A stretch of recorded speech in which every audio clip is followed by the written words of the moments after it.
Karimnagar municipal corporation ఎన్నికలపై focus పెట్టాయి ప్రధాన పార్టీలు. ఇటీవల కార్పొరేషన్ పరిధిలోని డివిజన్లు డీలిమిటేషన్ ప్రక్రియ పూర్తయింది. 66 డివిజన్ల సరిహద్దులు నిర్ణయిస్తూ గెజెట్ విడుదలైంది. ఆ మరుసటి రోజు నుంచే సమస్యలు పరిష్కరించాలంటూ అధికారులను కలుస్తున్నారు 3 పార్టీల నేతలు.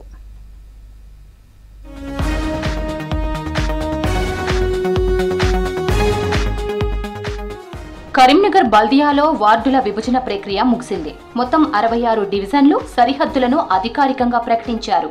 గ్రామ పంచాయతీ, ఎంపీటీసీ, జెడ్పీటీసీ ఎన్నికలు ముందుగా నిర్వహించి ఆ తరువాత మున్సిపల్ ఎన్నికలు నిర్వహించేందుకు సర్కార్ కసరత్తు చేస్తోంది. దీంతో కరీంనగర్ మున్సిపల్ కార్పొరేషన్ పై ఫోకస్ పెట్టాయి బీజేపీ, బీఆర్ఎస్, కాంగ్రెస్ పార్టీలు. ప్రజల దృష్టిని తమ వైపు తిప్పుకునే పనిలో పడ్డాయి.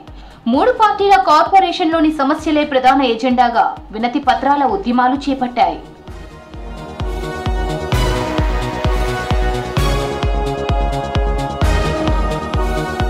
మొన్నటిదాకా పాలకవర్గంలో ఉన్న బీఆర్ఎస్ పార్టీ ఇప్పుడు పెండింగ్ సమస్యలకు కారణం ప్రస్తుత ప్రభుత్వమేనని ఆరోపిస్తోంది. కరీంనగర్ ఎమ్మెల్యే గంగుల కమలాకర్, బీఆర్ఎస్ నేతలు మున్సిపల్ కమిషనర్ ప్రఫుల్ దేశాయ్తో సమావేశమై వినతి పత్రం అందించారు. కరీంనగర్ నగరంలో పెండింగ్ పనులు వెంటనే పూర్తి చేయాలని, డంప్ యార్డ్లో 20 ఏళ్లుగా పేరుకుపోయిన చెత్త సమస్యను పరిష్కరించాలని కోరారు. తాము అధికారంలో ఉన్నప్పుడు బయోమైనింగ్ ద్వారా డంప్ యార్డ్ను క్లీన్ చేసేందుకు ప్రయత్నించినప్పటికీ అర్ధాంతరంగా ఆగిపోయిందని గంగుల కమలాకర్ తెలిపారు. సీఎం అష్యూరెన్స్ నిధులు విడుదల కాకపోవడంతో నగరంలో పనులు ఆగిపోయాయని ఆరోపించారు. 2023 డిసెంబర్ నుంచి ఇప్పటి వరకు సుమారు 18 నెలలు ఎక్కని కొండలేదు, మొక్కని బండలేదు. మరి 18 నెలల నుంచి పనులు జరగకపోతే ప్రజలు ఎలాంటి ఇబ్బంది పడతారు? 10 సంవత్సరాలు వేగవంతంగా జరిగిన నగర అభివృద్ధి ఒకటేసారి స్విచ్ ఆఫ్ చేసినట్టు ఆగిపోవడం వలన ప్రజలు ఇబ్బంది అవుతున్నారు. కాబట్టి ఇది 6వ రిప్రజెంటేషన్. కలెక్టర్ గారికి కూడా త్రూ కలెక్టర్ గవర్నమెంట్కి రిప్రజెంట్ చేశాం ఇది కంప్లీట్ చేయమని చెప్పి.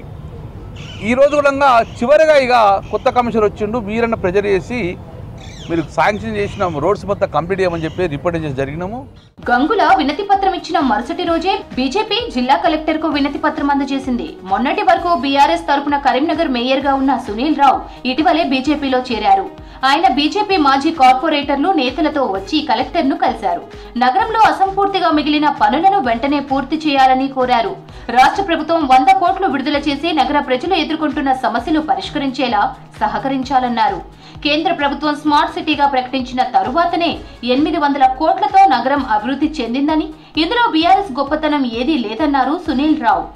ఎంతసేపు వాళ్ళ నియోజకవర్గాలు వాళ్ళ పనులు, మరి వాళ్ళ రాజకీయాలు తప్పితే మరి కరీంనగర్, ఉమ్మడి కరీంనగర్ జిల్లాకు ఒకప్పుడు మరి హెడ్ క్వార్టర్ అయినటువంటి కరీంనగర్ నగరాన్ని పట్టించుకునే పరిస్థితుల్లో ఏ ఎమ్మెల్యే కానీ ఏ మంత్రి కానీ లేడు. కాబట్టి ఈరోజు అధికారులమే దిక్కు. కాబట్టి ఈరోజు జిల్లా కలెక్టర్ గారిని మేము కోరడం జరిగింది. ఎక్కడైతే కాంట్రాక్టర్ తవ్వి వదిలిపెట్టిపోయిండో ఆ పనులు వెంటనే పూర్తి చేసే పరిస్థితి చేయండి. ఎక్కడెక్కడైతే ప్రజలు ఇబ్బంది పడుతూ ఉన్నారో అక్కడ ప్యాచ్ వర్కులు చేయించే పని చేయండి అని చెప్పి జిల్లా కలెక్టర్ గారిని కోరినాం. గత ఎన్నికల్లో కాంగ్రెస్ పార్టీకి ఒక్క కార్పొరేటర్ లేరు. అధికారంలోకి వచ్చాక 7 బీఆర్ఎస్ కార్పొరేటర్లు కాంగ్రెస్ లో చేరారు. సుడా చైర్మన్ కోమటిరెడ్డి నరేందర్ రెడ్డి, కాంగ్రెస్ నేత వెలిచాల రాజేందర్ రావు వేర్వేరుగా కలెక్టర్ ను కలిసి వినతి పత్రాలు అందించారు. మున్సిపల్ కమిషనర్ ప్రఫుల్ దేశాయ్తో సమస్యలపై చర్చించారు వెలిచాల రాజేందర్ రావు, మరికొందరు నేతలు. మంత్రుల సహకారంతో కరీంనగర్ ని రాష్ట్రంలోనే మోడల్ సిటీగా తీర్చిదిద్దేందుకు కృషి చేస్తామని చెప్పారు. స్మార్ట్ సిటీ అక్రమాలపై కలెక్టర్ కు ఫిర్యాదు చేశారు కోమటిరెడ్డి నరేందర్ రెడ్డి. ఆనాటి బీఆర్ఎస్, ఈనాటి బీజేపీ నాయకులు ఖచ్చితంగా ప్రజల ముందు దోషులుగా నిలబడేటువంటి అవసరం ఉంది అని చెప్తా ఉన్నాం. మరి అవన్నిటి మీద విచారణ జరిగితే ఖచ్చితంగా ప్రజలకు వారు చేసిన భాగోతం ఏందో ఖచ్చితంగా తెలవాల్సిన అవసరం ఉందని చెప్పి సందర్భంగా తెలియజేస్తూ వీటన్నిటి మీద విచారణ జరపాలని చెప్పి కలెక్టర్ గారికి వినతి పత్రం ఇవ్వడం జరిగిందని తెలియజేస్తాం.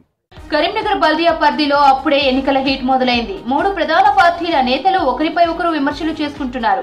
నగర అభివృద్ధి తమ ఎజెండా అని చెప్తున్నారు.